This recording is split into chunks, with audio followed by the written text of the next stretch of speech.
Kinundena ni Senator Amy Marcos ang anyay pakikialam ng executive branch sa Senado.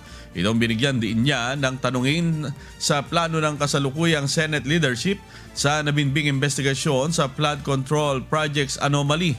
Anya, tila nawawala na ang mga isyong ganito dahil sa pakikialam umano ng palasyo sa trabahong ginagawa ng iba pang sangay ng pamahalaan gaya ng Senado.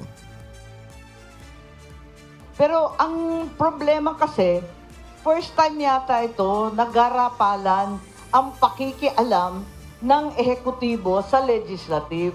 Ano nangyari dito? Pinapakialaman kung sino-sino, pati yung justice, pinapakialaman rin at sinisita pag hindi gusto yung hatol.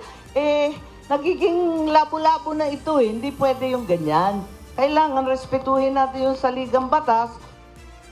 Samantala, mari namang itinanggi ni Palace Press Officer Undersecretary Claire Castro ang akusasyon ng presidential sister. Sa press conference sa Japan, iginiit ni Yusek Castro na hindi kailanman nang hihimasok ang Pangulo o sino mang miyembro ng kanyang administrasyon sa mga issue sa Senado.